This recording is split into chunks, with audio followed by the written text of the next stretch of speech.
You're listening to Parasearch Radio, news, views and reviews from the world of the paranormal from across the UK and beyond.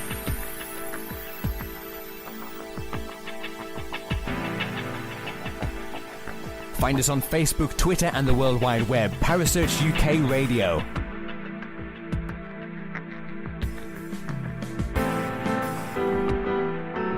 Parasearch Radio, broadcasting to the UK and beyond.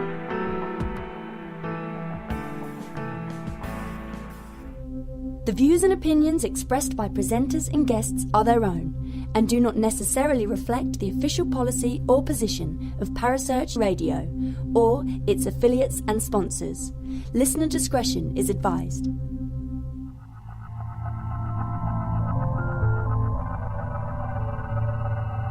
Welcome to Haunted Histories with your host Penny G. Morgan, right here on Parasearch Radio.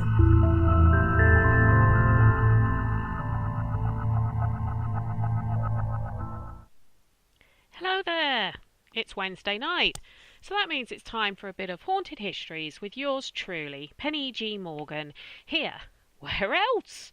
On Parasearch Radio. So, quick quiz, who listened to last week's visit to Ashmore Estates in Illinois?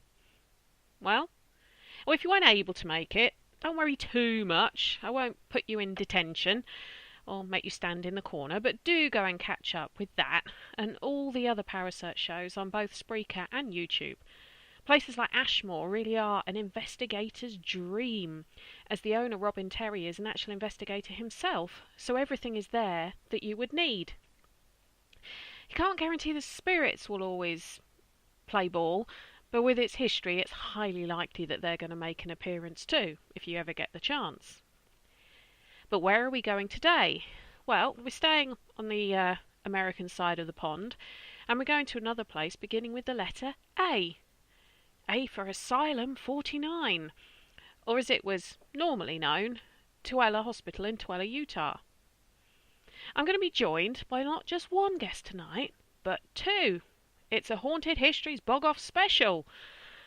Not only is author and paranormal investigator Richard Estep joining us again, but I'm also really excited that one of the owners of Asylum 49, Cami Andersen, is coming in for a chat too. How often does that happen? Good evening, Kerry. How are you? Well, before then, however, what was on the land that Tooele now occupies? As with most parts of the United States, it was Native American territory, a tribe known as the Goshutes. No one really knows how long this tribe had occupied the Intermountain West, but it's believed to have been at least 1,000 years. And as the salt plains of Utah, Salt Lake City, were some of the last areas to be colonized, it wasn't until 1826 that the first documented encounter with white settlers is known, and it was only after 1847, with the arrival of the Mormons, that prolonged and continued contact with the whites started to happen. You have to understand that survival was hard in these harsh and barren desert environments, and the Goshutes used resources sparingly. For example, quite unusual when you think about Native American tribes, but they didn't keep horses, as horses would eat the grass and the crops and the seeds that they would use for food. And horses needed a lot of water, something which was actually quite rationed in, well, as you can imagine, in those sort of areas. It was with the encroachment of things such as the Pony Express, the Overland Stage and the Transcontinental Telegraph, plus the emigrants to places such as Tooele, which was an important Goshute site, that the Goshute way of life started to be challenged and majorly impacted upon. A lot of the settlers and travellers through the area on the Overland Stage, for instance, viewed the Goshute with total and utter disdain. The well-known writer Mark Twain, for instance, wrote, "We came across the wretchedest type of mankind referred to as the Goshute Indians. They have no villages and no gatherings but can gather together into strictly defined tribal communities, a people whose only shelter is a rag cast on a bush to keep off a portion of the snow, and yet who inhabit one of the most rocky, wintry, repulsive wastes that our country or any other can exhibit." Minced his words, didn't he? Keep in mind that the Mormon militia would execute any Native American prisoners they took.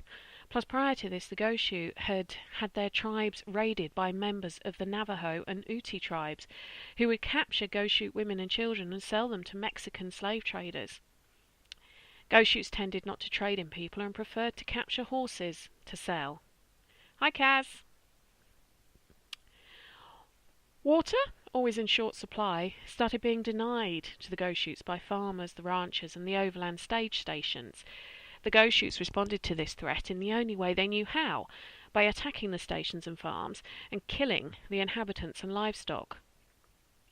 Mormons had moved into the Tuella Valley by 1855 and were wintering stock in Rush Valley.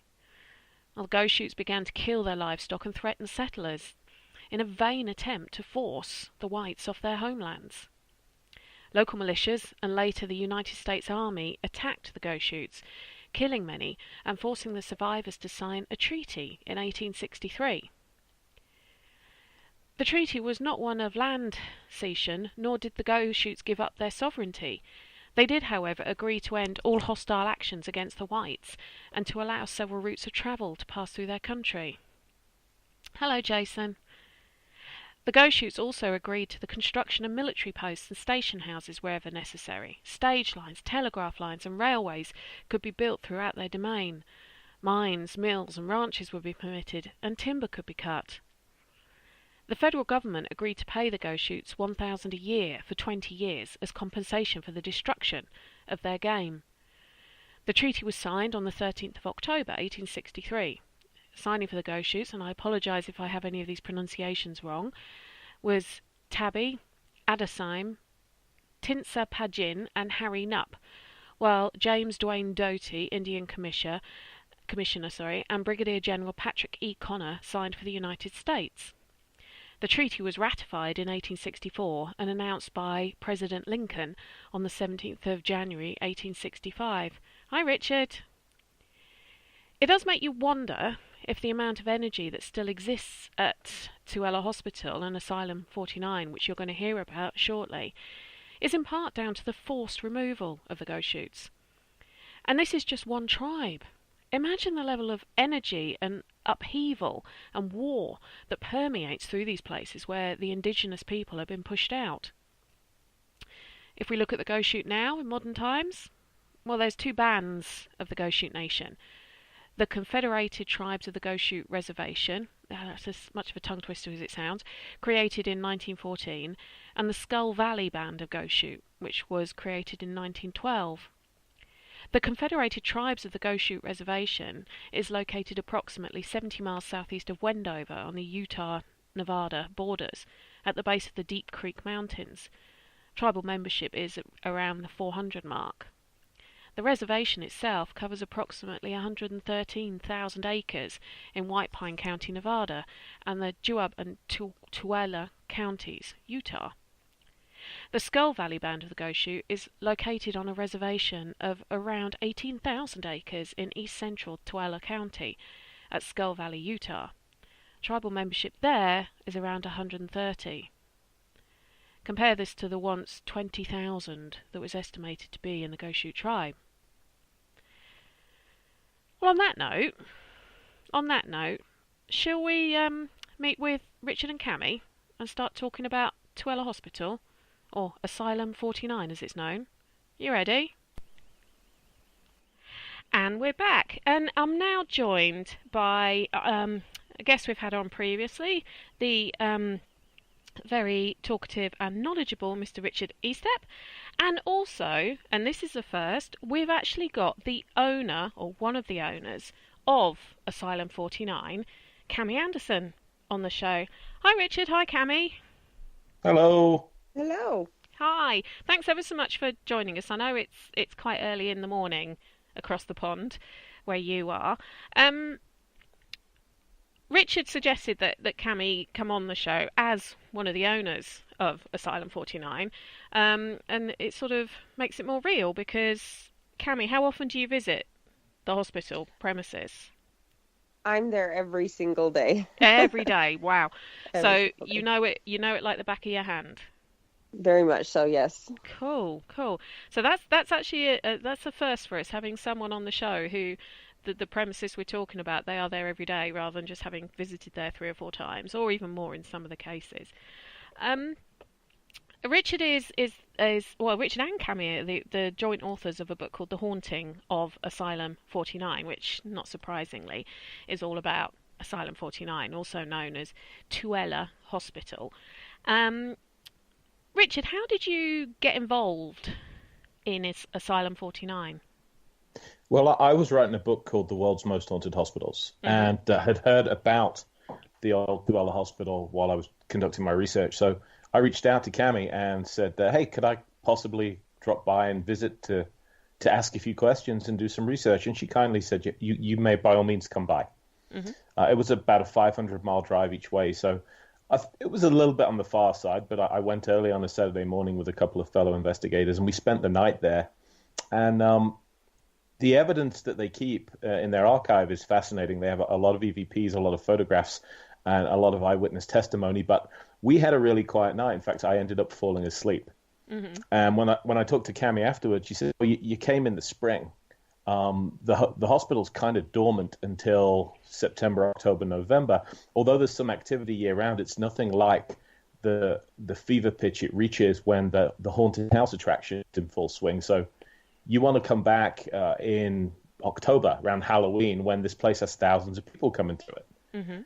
And I said, "Well, it's kind of a long way to come for a day and a night. How about I come for a week?" And she said, "Sure, by all means." So I ended up basically in, with a team of paranormal investigators, paramedics, and nurses, and we now do this. It's become a tradition.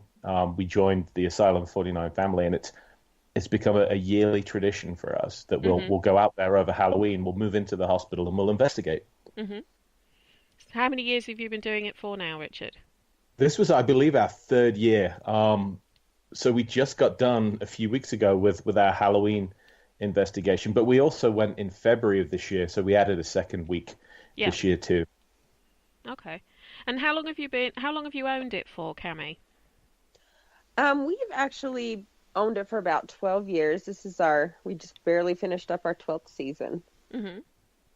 And what? Go ahead, sorry. Sorry, no, you carry on. Sorry.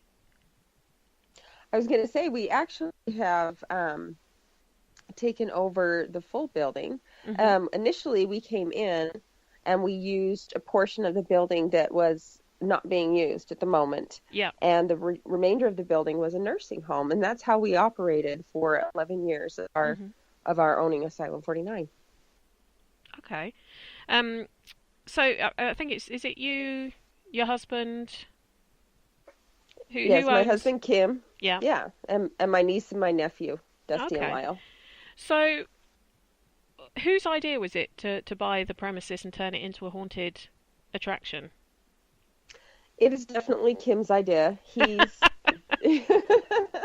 He's passionate about haunted housing, and just he loves the scare every year. He grew Okay. up kind of he was a little bit of a rowdy kid Right. growing up, and one day he was walking down the street. He saw an open door, and he had been drinking quite a lot that day. And he walked into the door, and somebody grabbed him up and said, "Hey, you here to work?" And he's like, "Work? What are you talking about? I don't work." And they're like, "Come on, let's just get to work." And so they started putting him to work. And the first time he was out there, they got him in costume, they got him in makeup. He jumped out and he scared someone. He thought, "Oh my gosh, this is it. I love this so much." And he hasn't drank a drop since then.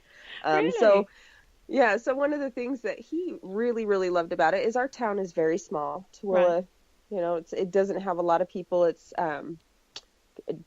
about, how far would you say is it, Richard? About 50 miles west of Salt Lake City, I Utah. think I think in terms of drive time, it's about 25 minutes. Right, Okay. about 20, 25 minutes. And so we're a very small town, and we don't have a lot of things for the kids to be doing in town. Mhm. And he always said, if I ever come across a building that would allow me to do a haunted house, I want to open one up and give something for the kids to do. Yeah. And he did that 12 years ago, and here we all are. Wow. Okay. So why is it called Asylum 49? Where did the name come from? It's called Asylum because that's kind of it's known as a kind of a scary word, so that automatically gets people nervous. 49 came from the year that it started construction, so it started construction in 1949. Okay, that makes sense. Okay. Yeah. Um, you mentioned the nursing home bit. Right. And I know if you watch sort of things like Ghost Adventures, if you read the book that you guys read, you do mention about the fact that there was a nursing home that was still fully functional, like you say, until very, very recently. And one of the things I found quite interesting, and I can't remember, I know it was during one of the interviews I think Zach was doing with Kim, and I'm not sure, I can't remember now if it was Kim or Zach who said it, but they were saying that the elderly almost sort of revert back to that childlike of not disbelieving anything. Right. That was for sure Kim. That would have been said Kim. That. Yeah. Yes. I mean, that actually, it does agree with something I believe, because I work an awful lot with people who've got dementia and things like that, and they stop. There's an awful lot of accounts of them having spirit experiences, whether it be a loved one, whether it's they're telling you there's someone in their room and you're like, I can't see anyone. It could partly be hallucinations due to what's going on in their brain, but sometimes it just seems to me it's more like when a child tells you they're talking to a spirit. What kind of stories did the staff of the nursing home pass on about some of these potential encounters that maybe residents had? They have a lot of stories, and they keep coming in as we move forward in ownership of the entire building. I think a lot of times they don't like to talk about it. So now that they're not in the building, they're not there, they're not going to get in trouble for saying anything, or they're not, they don't have to face it every day. Yeah. They're a lot more willing to talk about stories. Sure. But there's a lot of moving objects. There's one nurse that talked about how one night she was at the nurse's station, and the way it's set up, it's kind of got a midpoint, and then there's wings that go off of this midpoint, and you can see down all the halls through the nurse's station in the middle. Yeah. And she was sitting there late night and heard this sound, and she wasn't really sure what it was, so she got up to go and look because everybody was in bed. She didn't know who it was, if somebody had gotten up. And she went and noticed that down one of the halls somebody had moved the garbage can. And she had no idea who had done it. Everybody was asleep. So that scared her quite a bit. They've been able to see shadows walking down the Green Mile through the CCTV cameras. Yeah. And that scared them quite a bit. And the Green Mile is the bit that connected the bit that you'd set up as the haunted attraction to the nursing home. Is that correct? Right. Yeah. Right. Okay. Yes, it is. So they were so scared by that because it happened so frequently that they put a piece of tape over the camera so they wouldn't have to see that. Okay. Yeah, so there's a lot of stories that are coming out of the nurses on that side, and we're collecting those as well for. Have they given you any books. stories of residents who've been adamant they've been talking to someone? Oh yes, all the time. They said a lot of people would do that. And I don't know if it necessarily has to do with the building in all cases, but there's been times when they've had people talking to loved ones that have passed. Yeah. And primarily the hospital, the nursing home was for very ill hospice patients and the dementia patients. So that made up a part of the patients there. So a lot of them were very, very ill. But there's been some that have told stories of people that they'd seen there. There was one that was very frightened by somebody that looked like a black figure, red eyes. Right. And the woman refused to go in her room. And so they moved her rooms, and she was fine with that other room.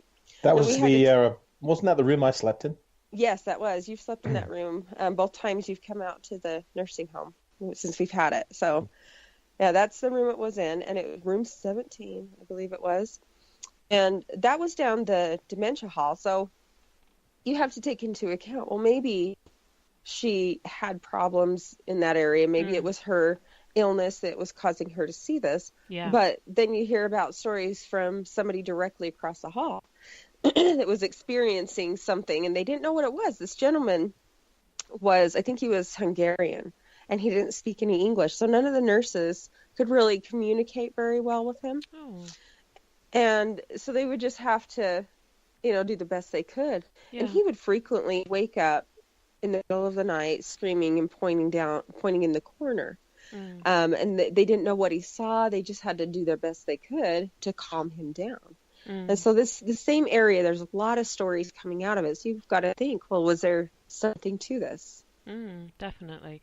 I mean, that does kind of, like I say, I deal with an awful lot of people with different forms of dementia, and a lot of the families will say to me, Mum, Dad keep saying they're seeing so and so talking, and they're talking to them, and they're having full-blown conversations with them. And it does seem to be very similar to that whole childlike thing, that because they're starting to regress back into almost, whichever part of the brain it's the disease is attacking, it seems to be getting rid of the sort of the conditioning, I suppose, as an adult you're supposed to have, that ghosts don't exist and this can't happen and that can't happen. So you say you stayed in this room, did you, Richard? Yeah, I did. For my last couple of visits to the asylum, when it became available, Cami asked us when it opened up. She said, "I'm going to get you guys some rooms. Do you want the most comfortable or the most haunted?" So and of course, she said the most comfortable. 4-poster beds, the whole lot. Yeah.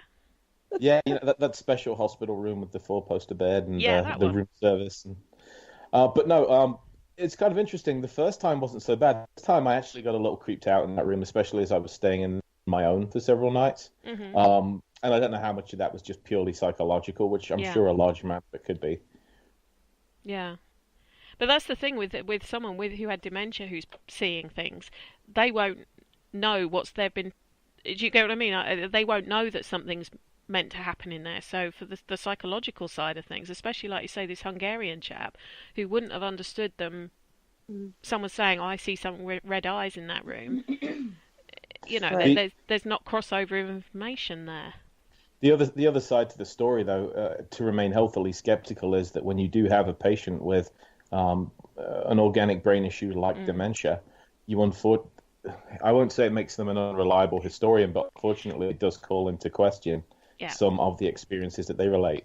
Yeah, no, I said that. You're never sure if it's the hallucination side of things, or if it is. It's one of those things you don't know. You don't know which side of it's falling. That's true. But looking at the bigger picture, it's just one piece of testimony in a much greater group. There are many people, including the staff, that have come forward with stories. Yeah. And Cami, if I recall correctly, didn't you have a former staff member talk about that room specifically too? I did, and that was one of the things that kind of turned me on to telling you maybe you should stay in this room. A lot of them, I mean, they come and go between, when they're dementia patients, and they come and go between, lucidity. Yes. So at times they're very coherent. They know exactly what's going on, and it's just hard to say, okay, well, this person was really having a moment, or this person, at the time they seemed okay, but then they were saying this stuff. So it was hard for them to differentiate between what they thought was a story and what they thought was just an episode. Yeah. No, it is. It's one of the conversations I've had with clients when they've. I had one, sort of digressing slightly, but I had one recently. They kept telling me that this lady said her husband was there, and her husband had died 3 years previously, and she was at the verge where she needed to be in a care home because she her disease, her dementia was at that level where she couldn't be left on her own. She was not safe. But they kept saying, we keep saying to her, no, Dad's dead. And she said she'd get really upset and be saying, no, I've seen him, have talked to him. He's asked me how the girls are. He's all that kind of thing. And I just said, just embrace what she's telling you. Try not to tell her she's in the wrong. And they said, well, then she gets upset that he's not been to see her. And I said, did he used to work a lot? And she went, oh, yeah, 14, 15-hour days. Just tell her he's at work. Don't... It's you might think that it's not true, but to her it is. So it's kind of it's not being condescending or whatever, but I know that it made her a lot happier, thinking that her husband was coming to check up on her. So Yeah. Yeah, and I think, I mean, the stories that they would tell us about people talking to loved ones that had passed wasn't reserved only for the dementia and Alzheimer's patients. It was also for patients who were very ill in the hospice area. So I think that might be just one of those things of the afterlife that we don't understand and don't know yet is do people come and visit prior to our passing? To help us along the way. Right, and just kind of say, it's okay. You don't have to be afraid. Here I am. Just to make it, like you said, help you on your way and make it more easy for them to pass. So what, the bit that was the nursing home, was that actually part of the hospital originally, or was it always a nursing home? It was originally, the hospital was the community hospital. Right. And I keep finding out more things as we go along and more as we talk to more people. And since a lot more people are able to talk about the location, since there's no longer any medical facility in there, I found out that it was always a nursing home. They always had a section in the hospital that was a nursing home. Okay. And some of the spirits that we've known have been on the haunted house side have been elderly people, and a couple of them are in the maternity ward. So it confused us. Why do we have patients in the maternity ward that would be, the nursing home patients? Yeah. And I recently found out that the answer to that question is because very few women were having babies in the small community. There were times where the hall was completely empty and there was nobody in there but the nurses. Wow. And so when the hospital was particularly full on the more where the residents were, they would put the overflow into the nursing home or into the maternity ward where there was nurses on there to help them out, but they also had an available room. So I thought, okay, well, that's probably that makes sense where then. All these patients came from that we've been talking to for years, but they're elderly. It was nice to hear that. Yeah. Okay. Well, on that note, let's just take a 30-second break. And when we come back, I'm going to start talking about one of those elderly residents who is mentioned in the book, Wesley, if that's okay. So we're just going to take a quick 30-second break, and then we'll be back with Cami and Richard. Hello, Harry Price here. Good evening. If there's nothing myself and everybody else enjoy here on the other side more is the sit back and relax and listen to Parasearch Radio with its paranormal news, views and reviews from across the UK and beyond. Make sure to find out more about them on Facebook, Twitter and the World Wide Web, whatever they are, to keep up to date with all their broadcasts throughout the week. And I hope you enjoy them as much as we do over here. Hello? Is anybody there? Yes, we're still here, Harry. You're okay. So we were just talking about the fact that the Asylum 49 has now grown because the nursing home part has now been taken over and is being used. And we were saying about some of the elderly spirits that seem to occupy what was the hospital and the maternity unit, which would seem a bit strange that they would be, I suppose, loitering there. But one of the ones that I was quite interested in was it's room 6 or 666 as is on the door, and it was Wesley's room, I believe, and Wesley is a bit of a who was an elderly gentleman with dementia, I believe, from the reports. Yes. Have you confirmed this from a sort of hospital records? We don't have access to hospital records because of privacy laws that we have. Okay. The way that we find a lot of our information is from word of mouth. And the way we found out about Wesley is for a long time, for years, we would continue to do ghost tours and investigations and do research into the paranormal goings on at the hospital. But we tried to keep everything very quiet with the kids that come up and volunteer in the haunted house. We didn't want them to be scared. There was a lot of times where they were alone in a room. They spent long hours in dimly lit areas. So we wanted to make sure that they were comfortable. And so we hid that for quite some time. And then when we had Ghost Adventures come out, I mean, we couldn't hide it anymore. It was there. Sure. Everybody saw it. They knew about it, and they knew about the patients, some of them anyways. And we had a psychic come in one year, and she brought with her a sketch artist. And so she would tell us the people that she saw. She would describe them, and the sketch artist would draw a picture. And we'd take them down every year after the haunted house, or before the haunted house opened, so that we didn't have any of our evidence up. Yeah. And one year we just didn't take that one down. We didn't take Wesley's picture down. And the person who was working in that area looked at it and was like, "Oh, that's interesting. That looks like somebody that I know." And so we told the story of what we knew about the gentleman in the room, Wesley. And she took the picture and the story home to her grandma. Right. And she talked about this. And the grandma said, "Oh, yeah, that was actually your grandfather. He was divorced, so he was removed from the family. And that was your grandfather. And he died in the room at the end of the hall." And so that was the way that we found out about Wesley and a little bit more about him. Right. So so that's a lot of how we find out about people. I suppose in a small town, most people do know someone who knows someone who, I guess it doesn't take long to find out, to get right. first-hand Everyone's connected. accounts. Yeah, yeah. So Wesley can be, I know what you both put in the book. Have you encountered Wesley at all, Richard? I don't believe so. No? No, but I'm pretty polite with almost every spirit at the asylum. I know that when Ghost Adventures came, they were very provocative.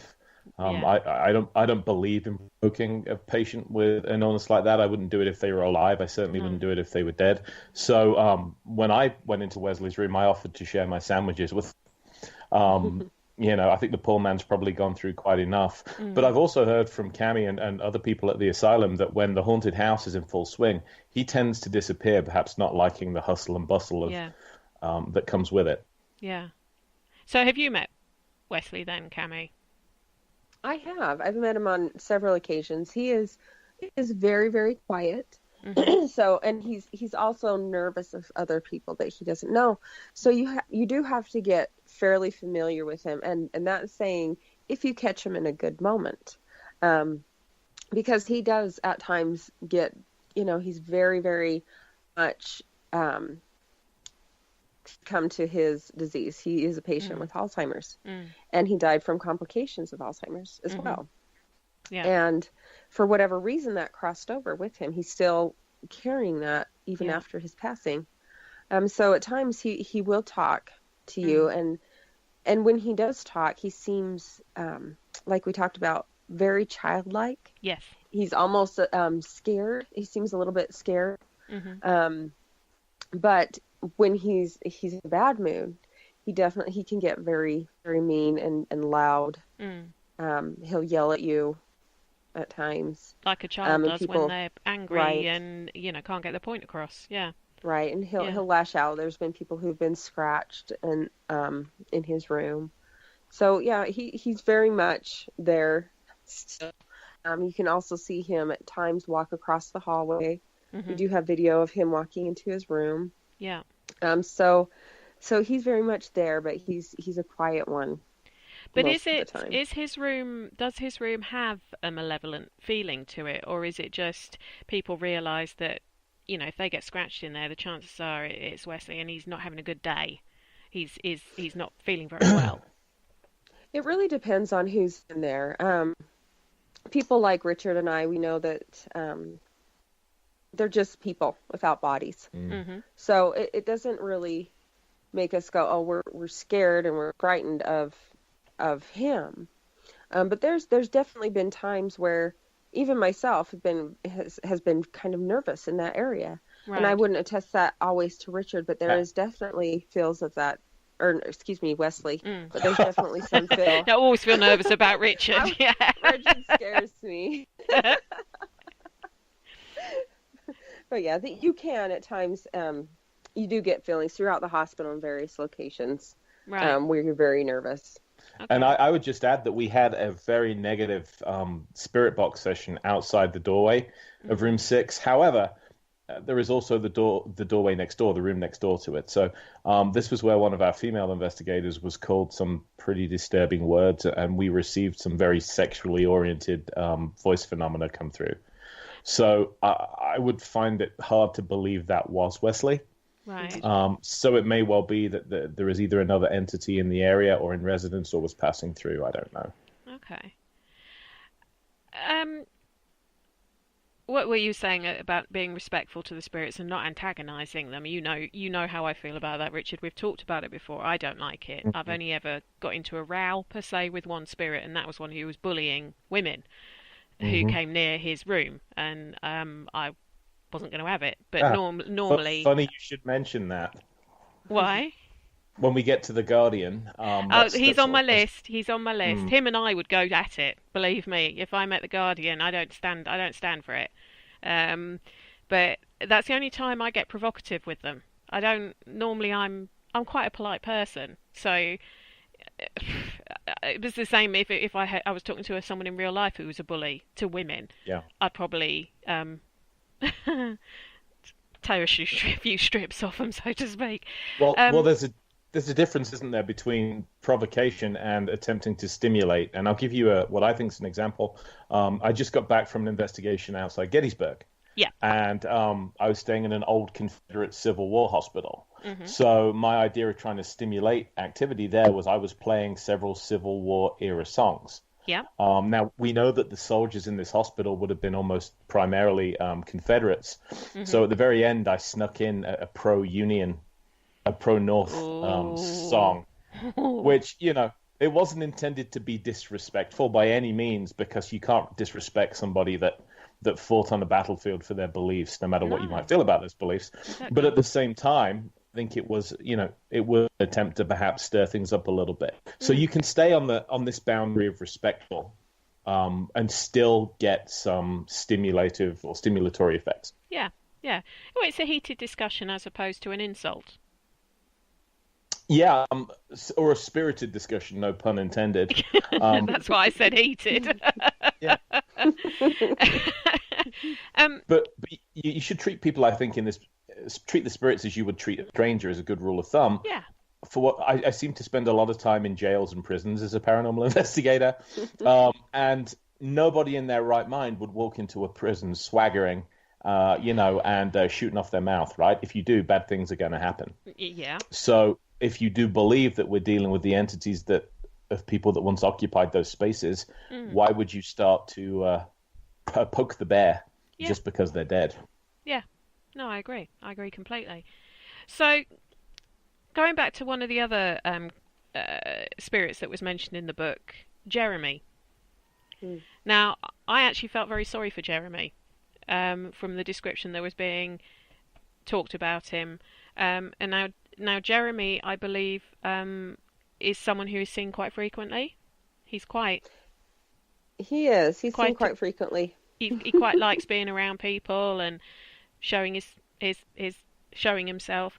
And it was your husband Kim who upset him, wasn't it, Cami? He did. He did upset him. He gives a presentation during ghost tours. So we like people to come in and we show them some of the things that we've captured as far as evidence at the haunted house. And we'd like to kind of just introduce them to the spirits, kind of a prequel to a walking tour of the hospital. Yeah. And he was talking about a picture that we once got, and it looks like you can obviously tell that it's a person. You can see their face, but the face looks like it's kind of melting and kind of sliding down and a little bit long. And he would say that he looks kind of like a clown. The face looks like a clown. And we once got somebody tell us that, you know what, it's not a clown. This is a gentleman that was burned in a fire, and he died in that fire. And it made a lot of sense to us, because there was often times where we would smell smoke, something burning, and we didn't know what it was. And it was always in this area that Jeremy resided in. Okay. So was Jeremy a patient to Ella? Is that We don't have his backstory. right? We've heard things told to us by people, but we haven't gotten any concrete evidence Okay.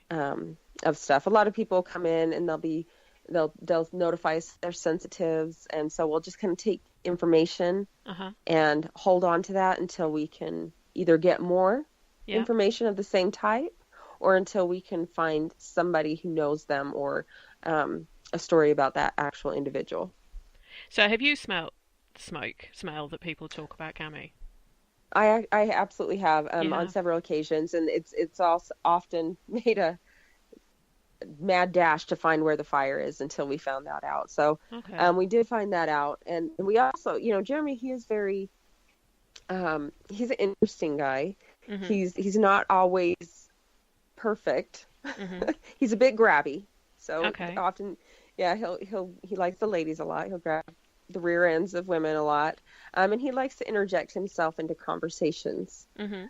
and say he's somebody that he's not. So he's one of those interesting characters that you just kind of have to be aware of and know his personality and the personalities of the spirits around you to really know who you're talking to. But he's not nasty at all, is he? Not really. He's just, like I said, he's a bit grabby, and he's kind of a jokester. Likes to mimic people. So you'll be talking to someone, you'll be like, okay, who's this? And he'll say, is this Jeremy? And he'll say, Jeremy. And we'll be like, I don't know, you don't seem like Jeremy. Are you sure this is Jeremy? Or he'll say, this is Thomas, or this is Robert. Oh, I think this is Jeremy. So you do have to pay attention to the spirits you're talking to, because they do, as far as the hospital anyways, they do kind of play with you. They know what's going on, know that people are trying to talk to them. Mhm. The majority of them know that they've passed on, so they know what we're doing. Yeah. And they play a part of it. So it's a really interesting dynamic to see play out every day. Because you encountered Jeremy as well, didn't you, Richard? When you were wearing the fireman's helmet. Well, and I thought the smell probably came from my helmet. Right. The only reason I'd had that really was that it had a helmet-mounted camera on it, and also I just got very used to the way that thing was balanced, and I knew wherever I looked it would be recording in high def. So yeah, but of course it smelled a little bit of smoke. But then I realized, hang on, I should have been smelling this all the time Yeah. if it had been the helmet. So Okay. No, the whole story of Jeremy and the fact he's a bit voyeuristic and likes to interject himself into things. To me, it sounds like he was actually quite shy at some point, and this is his way of trying to be part of things. And he doesn't know how to. He doesn't know how to interact with women, which is why he's a bit sort of taking every opportunity he can, shall we say? Right. We didn't know he was there for a long time.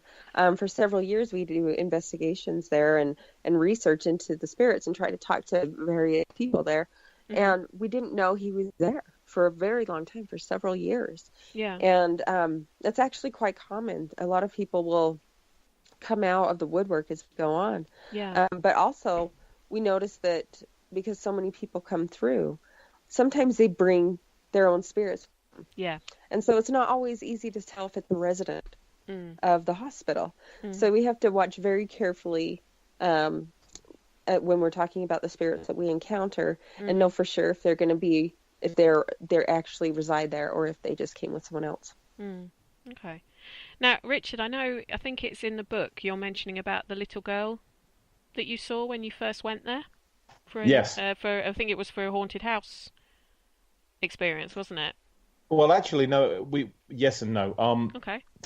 When we do the investigations, one of the big privileges, and it is a privilege, is that we're allowed to actually work in the haunted house. So we'll get zombied up and we'll help work in the haunt, and then we'll go investigate afterwards. Mm-hmm. It's just a really nice perk of being part of the family with the Asylum folks. But I'd wanted to walk through and have the customer experience as well. Mm-hmm. And Cami and friends got a lot of laughs following me on a camera as I was going through. Because even knowing what's coming at you out of the dark, it's still genuinely heart-pounding and creepy. Right. But in a 23-year career, the only time I've seen what I'm pretty sure is an apparition, was this young girl at Asylum 49, and she was pulling a lady into one of the rooms.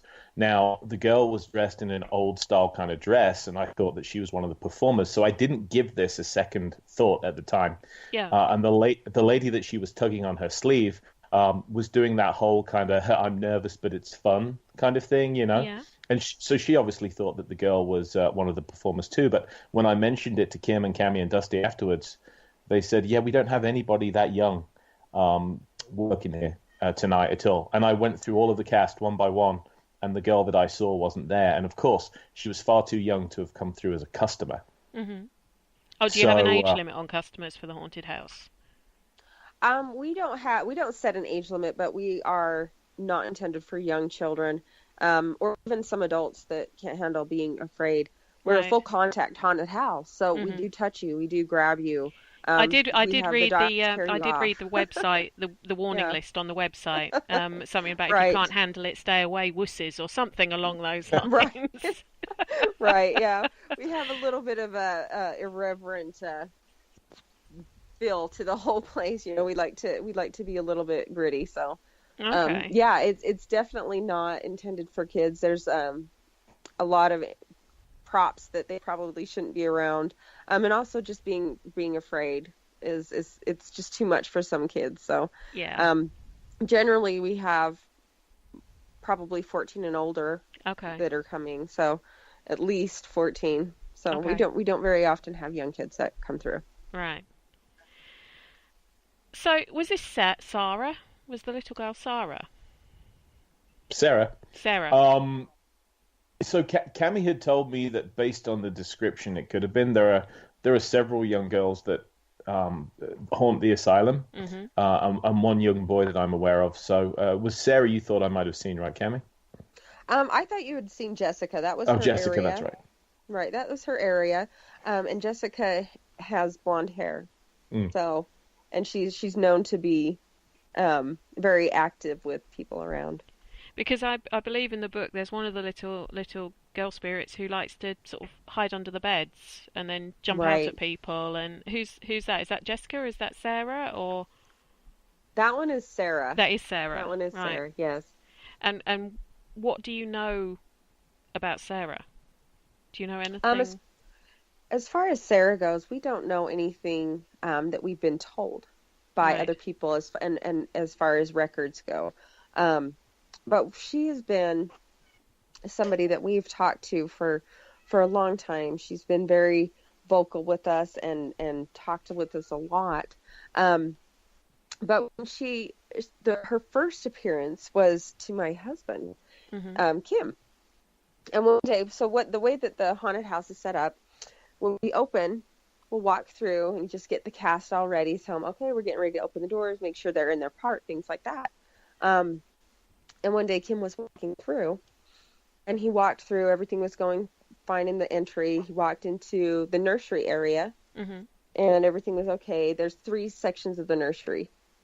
And he walked into the very last section, and there was nobody in there. And he was like, where is everybody? We're getting ready to open. So he looked over, and he found them all huddled in a corner, and they told him that they'd seen a ghost. They said, we're not going to work in this area. We're either going to go home or you're going to move us to another area. There's a ghost out in the hall. And he was like, what? You know, and this was before Ghost Adventures had come. So we didn't tell anybody that it was haunted at the time. None of our cast. And so he said, okay, well, let me go and look out in the hall and I'll see what's going on. And I'll be right back. I'll make sure everything's okay. So he goes out into the hall, and he was just very surprised, just shocked at what he saw.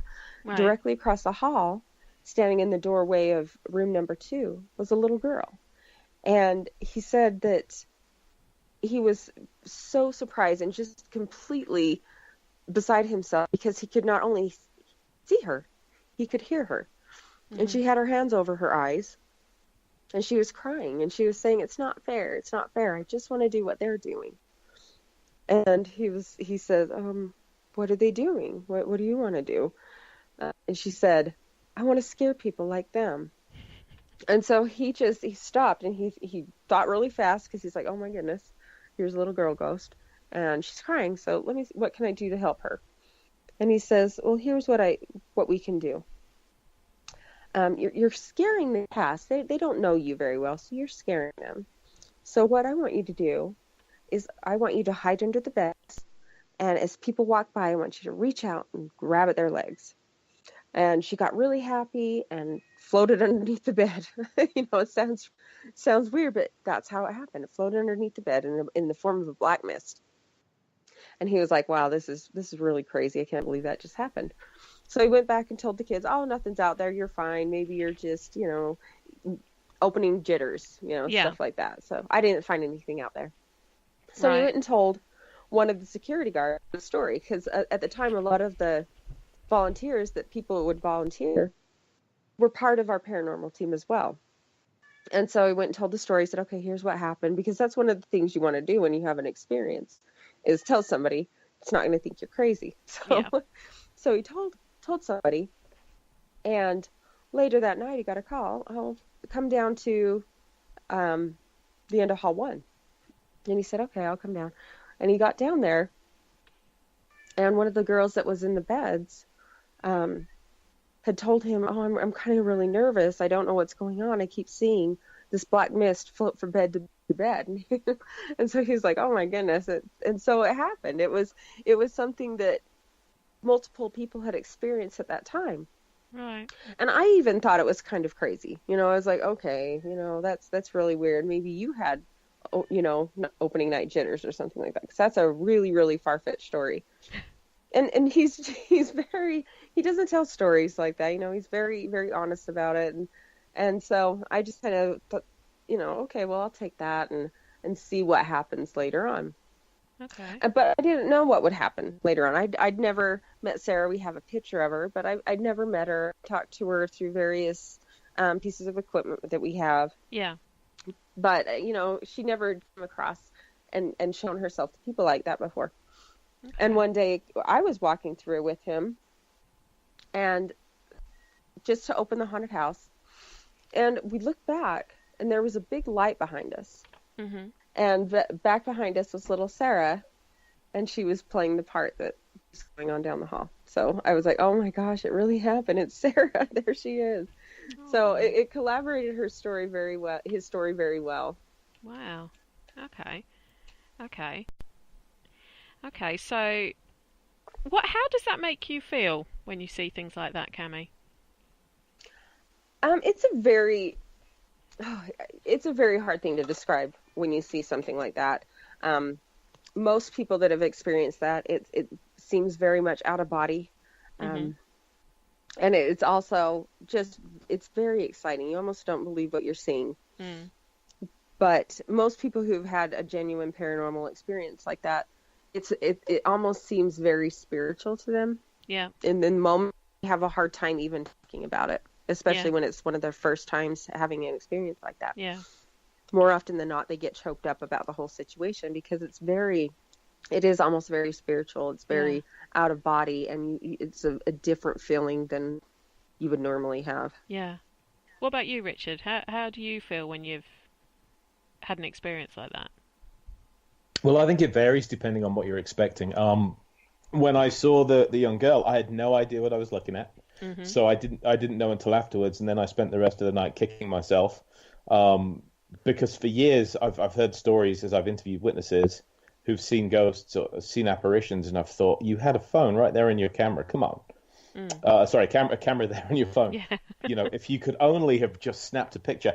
And now, of course, I'm in that same group. I found myself very much on edge. There was a time when a door slammed on me that I felt the strong sense that I'd made someone or something angry. Was that after you'd been the nasty doctor in the recreating in the... Yeah, well, this is something that we were talking about before we started recording the show, but if you read Richard and Cami's book, it makes me laugh, actually, of how rude Richard played an ER doctor, trying to bring someone back who'd had a cardiac arrest. I'm not sure that's the right word, just being trying, full stop, I think, when you read the account. And Richard, you say you were the last one in the room or something, or you'd gone in to break the equipment down? Well, what had happened was that we'd run a cardiac arrest simulation using a mannequin that we used to train new paramedics, and because I had medical personnel with me, we were able to stage a pretty good simulation. And we'd heard that the physician that had used to run that ER was very no nonsense, by the book, my way or the highway. I don't tolerate fools, that kind of, as quite a few physicians can be. Yeah. And definitely back then, when old school really was old school. So I thought that we should run a cardiac arrest and we should do it twice. And one of them we should do perfectly well and professionally, but the other we should make everything go wrong.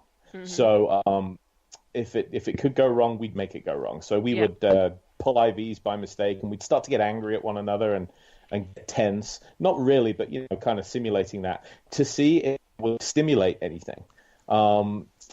If this doctor really was still around and did not happen to like incompetence, I would have thought this might have brought him out to express his displeasure. So we did the cardiac arrest. Everything that could go wrong went wrong. We began to snap at each other, and we pre-planned all of this. Then when it was I do over, like the line when you're talking about you asked one of the staff. I think isn't she a paramedic herself who did the intubation, and you were trying to make, you were saying to her that the tube was in the wrong place, and you've told her to pull the tube, and she's asking, are you sure? And the actual line was, and this is fine because we have an adult warning on this show, I'm not pissing around, Richard screamed in her face. Pull that tube. Yeah, would that really happen in an emergency room? You'd be surprised as well. Really? Okay. Not so much now, but again, times change, right? We live in a new kind of gentler professional environment, but the way things used to be, if you go back just a couple of decades, egos and things were not as checked in medicine as they should be. Right. Anyway, so we got to do this simulation, and then I got to flounce out, throw my stethoscope down. It was really dramatic and a lot of fun, to be quite honest with you. And so we decided we'd take a break, and we would do it the correct way, professionally, the way it should actually be done. Yeah. And I realized I'd left my radio down in the security room, which is down the hallway. So I just said, I'll go grab my radio. I'll be right back. And just as I'm walking through one of the doors, and I happen to know that they chock these doors open with wedges because you don't want them closing on a customer and causing an injury, So these things have been wedged open for weeks by that point, because we're in the Halloween week and the asylum has been open for a couple of months. This door slams an inch behind me as I walk through it. And I know that I didn't catch it. I know that I didn't nudge it or anything like that. This thing slammed forcefully behind me. I jumped out of my skin and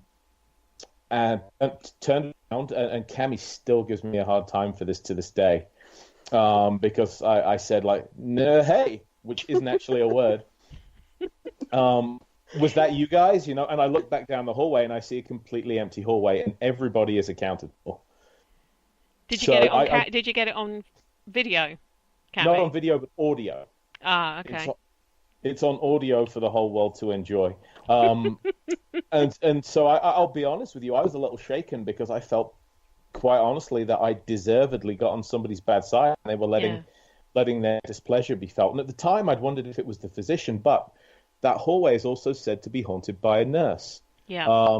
And I would expect, quite rightly, to be taken to task by a nurse for having treated another medical professional with disrespect too. Yep, never piss off a nurse. It's always a good rule of thumb. Yeah. So we've talked about some quite nice spirits and entities so far. Let's talk about one who sounds like they could be quite nice, but they don't seem to be once you describe them. The Guardian. Now, this sounds like quite an almost superhero Marvel-esque type character, but he's not, is he? I'm going to defer this to Cami as the expert, because she's dealt with him a little more than I have. What's the problem with the Guardian? Oh, boy, probably a lot. He's one of those type of spirits where he's very quiet until you get in his area and you upset him. He very much doesn't like really anybody in his area. And he definitely likes to challenge what would seem to him as the alpha in whatever group you're in.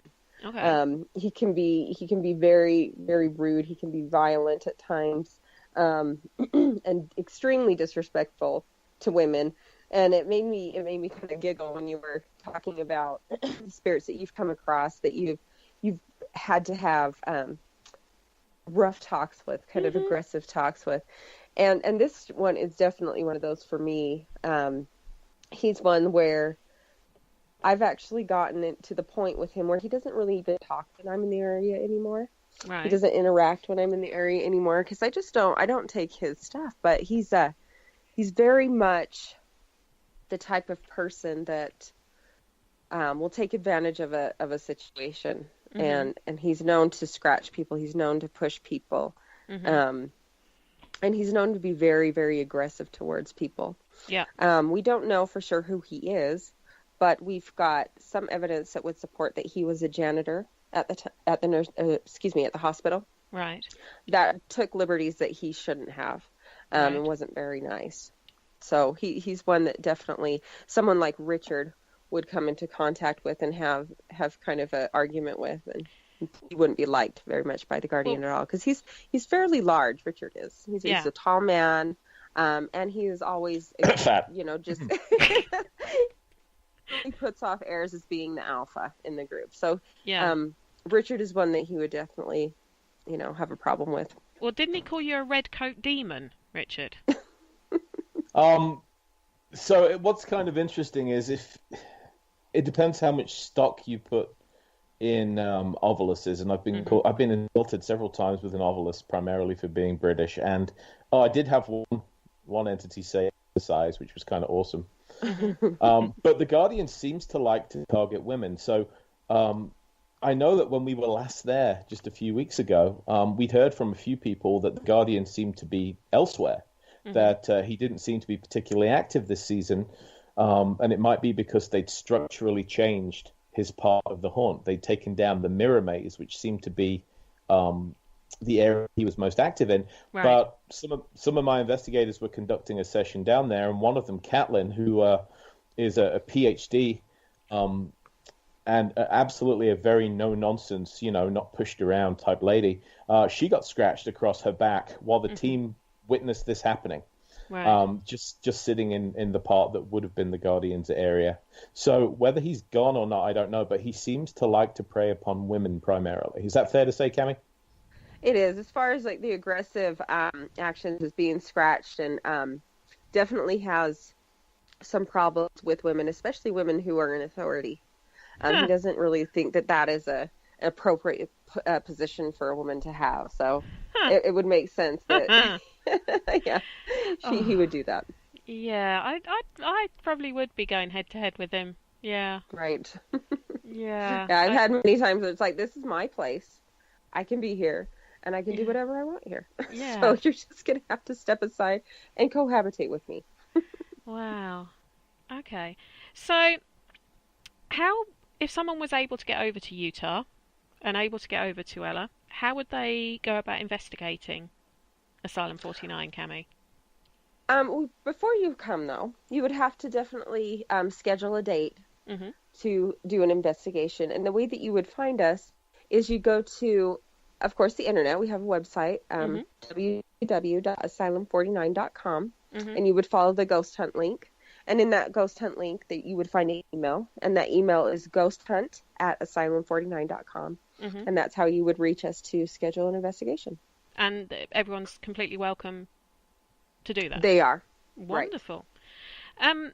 And why do you think the atmosphere or the activity, actually this is a question to both of you, why do you think it is stronger in the months leading up to when it's open as a haunted house?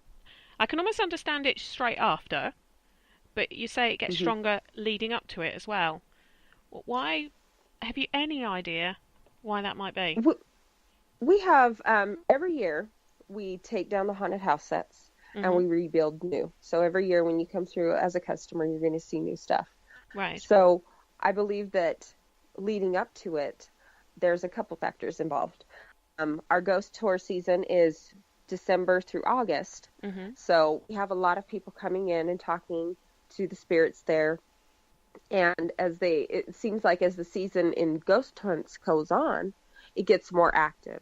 Oh, right. And then okay. you add, right, so you have a lot of conversation going on, a lot of people coming in and talking to them.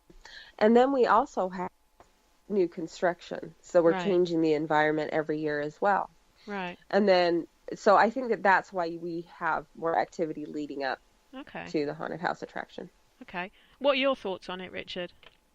Well, my thoughts are that all paranormal activity needs energy of some kind. Yep. And I think that when you have this many people coming to the building, and their number one goal is to get scared, right? That's the whole purpose of Asylum 49, is to scare people. That's what they do well. The only place I know that gives a cash prize if you can make a customer pee or poop themselves. I read that. True story.